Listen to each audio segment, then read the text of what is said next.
Hello दोस्तों, स्वागत है आपका अपने YouTube channel MCQ question hub पर। आज हम आपके लिए इस वीडियो में जो टॉपिक लेकर आए हैं वो है बैंकिंग अवेयरनेस का भाग 12। बाकी के भाग आप प्लेलिस्ट में जाकर चेक कर सकते हैं। आप अगर किसी भी एग्जाम की तैयारी कर रहे हैं बैंकिंग से रिलेटेड तो ये वीडियो आपके लिए मोस्ट इंपॉर्टेंट रहने वाली है। तो चलिए स्टार्ट करते हैं आज के फर्स्ट क्वेश्चन से। आज का पहला सवाल है, बैंकिंग सेक्टर निम्नलिखित में से किस सेक्टर के अंतर्गत आता है? आपका सही जवाब है ए, सेवा क्षेत्र। चलिए देखते हैं अगला सवाल। बैंक के कार्य क्या हैं? जमा की स्वीकृति, ऋण और अग्रिमों का अनुदान, फंड का ट्रांसफर, जोखिम प्रबंधन या उपरोक्त सभी। तो आपका सही जवाब है ई, उपरोक्त सभी। चलिए देखते हैं अगला सवाल। कमर्शियल बैंक द्वारा स्वीकार किए गए डैश डिपॉजिट हैं। आपका सही जवाब है डी, उपरोक्त सभी, यानी कि बचत जमा, डिमांड डिपॉजिट और समय जमा। चलिए देखते हैं अगला सवाल। वाणिज्यिक बैंक किस प्रकार का ऋण उन्नत है?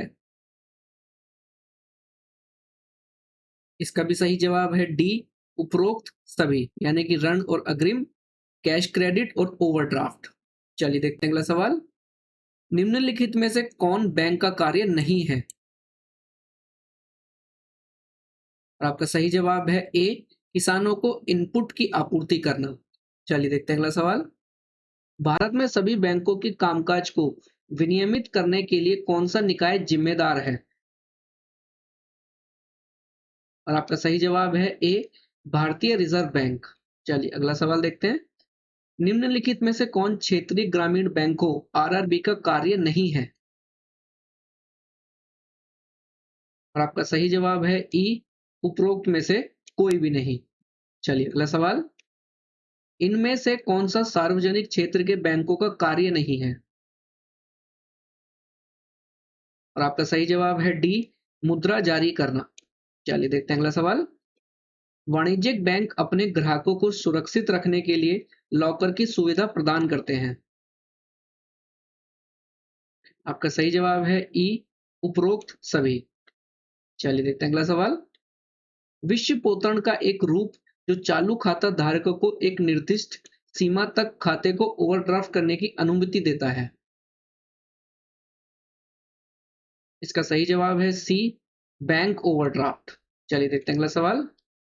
इक्विटी शेयर धारक है। आपका सही जवाब है सी, मालिक। चलिए अगला सवाल। एक कंपनी की पूंजी को कई समान भागों में विभाजित किया जाता है। प्रत्येक भाग को कहा जाता है। आपका सही जवाब है बी, शेयर।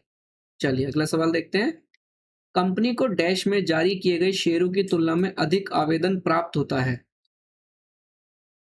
आपका सही जवाब है बी, ओवर सब्सक्रिप्शन। चलिए देखते हैं अगला सवाल। सार्वजनिक कंपनी की न्यूनतम आवश्यक भुगतान पूंजी क्या है? आपका सही जवाब है डी, 5 लाख। चलिए अगला सवाल देखते हैं। साधारण शेयरों को डैश भी कहा जाता है। आपका सही जवाब है बी, फाउंडर्स शेयर। अगला सवाल देखते हैं। एक सार्वजनिक लिमिटेड कंपनी के शेयर आमतौर पर डैश होते हैं। आपका सही जवाब है ए, हस्तांतरणीय नहीं। चलिए देखते हैं अगला सवाल। जब कोई कंपनी अपने शेयरों की सदस्यता के लिए आमतौर पर एक प्रस्ताव पेश करती है या जनता को आमंत्रित करती है तो उसे डैश के रूप में जाना जाता है। और आपका सही जवाब है सी, प्रारंभिक सार्वजनिक पेशकश। चलिए देखते हैं अगला सवाल। अधिकृत शेयर कैपिटल को डैश के रूप में भी जाना जाता है। और आपका सही जवाब है ए, नॉमिनल कैपिटल। चलिए देखते हैं अगला सवाल। शेयरों के मुद्दे पर छूट एक डैश है। आपका सही जवाब है सी, पूंजी हानि। चलिए देखते हैं अगला सवाल। निम्नलिखित में से कौन सा कथन गलत है? और आपका सही जवाब है डी, कंपनी का प्रबंधन सभी सदस्य करते हैं। चलिए अगला सवाल।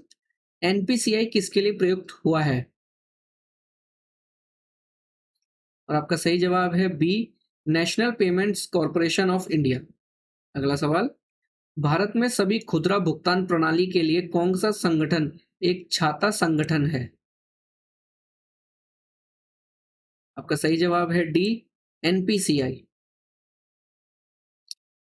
भारत में भुगतान और निपटान प्रणाली किस अधिनियम के अनुसार विनियमित है? आपका सही जवाब है डी, भुगतान और निपटान प्रणाली अधिनियम 2007। चलिए देखते हैं अगला सवाल। एनपीसीआई के वर्तमान प्रबंधन निदेशक और मुख्य कार्यकारी अधिकारी कौन है? आपका सही जवाब है ए, दिलीप अस्बे। चलिए अगला सवाल। एनपीसीआई को कंपनी अधिनियम 2013 के डैश के तहत शामिल किया गया है। इसका सही जवाब है डी, 2013 के धारा 8 के तहत। चलिए अगला सवाल देखते हैं। एनपीसीआई के कितने कोर प्रमोटर बैंक हैं? आपका सही जवाब है सी, 10। चलिए देखते हैं अगला सवाल। कंपनी अधिनियम 1956 के तहत धारा 25 कंपनी के रूप में एनपीसीआई को कब शामिल किया गया था? का सही जवाब है सी, दिसंबर 2008 में। चलिए अगला सवाल। निम्नलिखित में से कौन सा उत्पाद एनपीसीआई द्वारा विकसित नहीं है? आपका सही जवाब है बी, भारतीय बिल भुगतान प्रणाली। चलिए अगला सवाल। पेमेंट प्लेटफॉर्म रुपे किस संस्थान द्वारा विकसित किया गया है? आपका सही जवाब है सी, भारत का राष्ट्रीय भुगतान निगम। चलिए अगला सवाल देखते हैं। भारत में निम्नलिखित भुगतान प्रसंस्करण प्लेटफॉर्मों में से विषम को चुनिए। आपका सही जवाब है बी, रुपए। चलिए अगला सवाल देखते हैं दोस्तों। भारत में प्राथमिकता क्षेत्र ऋण दिशा निर्देश कौन जारी करता है? आपका सही जवाब है डी, भारतीय रिजर्व बैंक। चलिए अगला सवाल देखते हैं। प्रायोरिटी सेक्टर लैंडिंग सर्टिफिकेट को आरबीआई के डैश का उपयोग करके ट्रेड किया जा सकता है।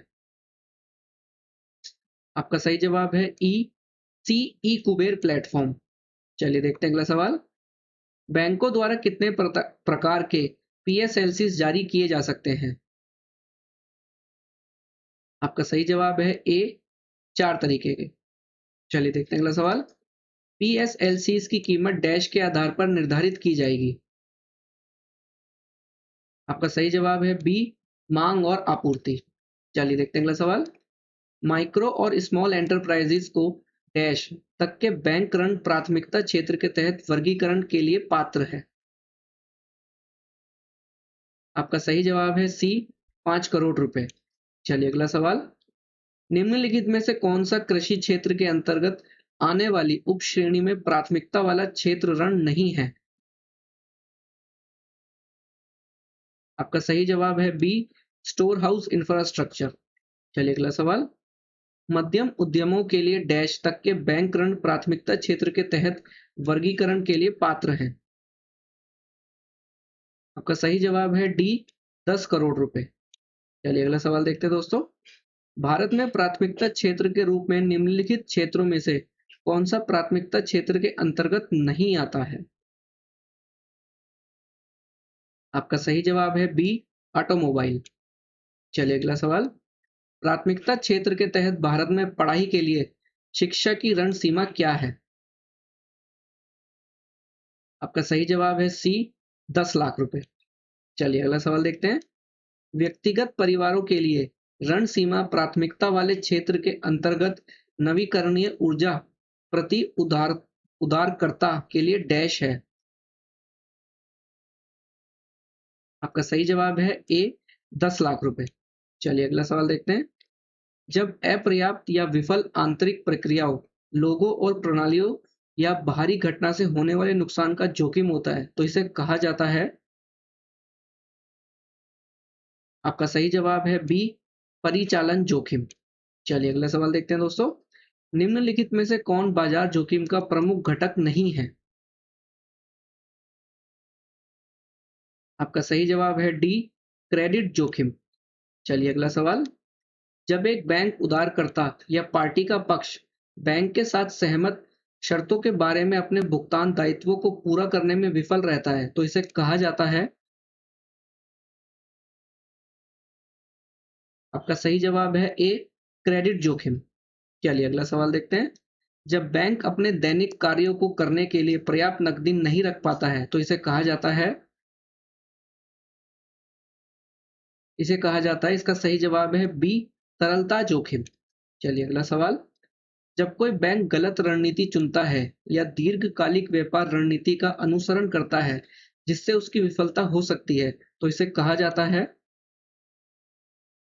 इसका सही जवाब है ए, व्यापार जोखिम। चलिए अगला सवाल। जब कार्यवाही पूरी वित्तीय व्यवस्था को गतिरोध में ले जा सकती है तो इसे कहा जाता है।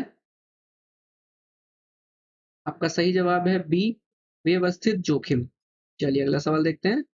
जब बैंक के खिलाफ या कानूनी रूप से गलत तरीके से कानून लागू करने के लिए दायर कानूनी मुकदमों से बैंक को वित्तीय नुकसान होता है तो इसे कहा जाता है। आपका सही जवाब है डी, कानूनी जोखिम। चलिए अगला सवाल देखते हैं। जब एक बैंक यह निर्णय लेता है कि कितना जोखिम लेना है जबकि चीजें खराब होने पर लागत कोई और जैसे सरकार वहन करती है तो इसे कहा जाता है। इसका सही जवाब है सी, मॉरल हजार्ड। चलिए अगला सवाल देखते हैं। जब बैंक की छवि और सार्वजनिक स्थिति संदेह में होती है और किसी बैंक में जनता के विश्वास की हानि होती है तो इसे कहा जाता है। इसका सही जवाब है बी, प्रतिष्ठित जोखिम। चलिए देखते हैं आज का आखिरी सवाल। जब बाजार की कीमतों में उतार चढ़ाव की स्थिति में आंदोलन से नुकसान का जोखिम होता है तो इसे कहा जाता है। इसका सही जवाब है डी, बाजार जोखिम। चलिए दोस्तों, अगर आज की वीडियो आपको पसंद आई हो तो लाइक और शेयर जरूर करें और अगर आप चैनल पर नए हैं तो चैनल को सब्सक्राइब जरूर करें। फ्री पीडीएफ ई बुक्स के लिए आप हमारे टेलीग्राम चैनल से भी जुड़ सकते हैं, लिंक डिस्क्रिप्शन में दिया गया है। और बाकी ई बुक्स के लिए आप हमारे पीडीएफ स्टोर भी देख सकते हैं जो हमने लिंक डिस्क्रिप्शन में दिया गया है। चलिए दोस्तों, मिलते हैं अब अगली वीडियो में। तब तक अपनी तैयारी करते रहिए। Wish you all the best. Thank you.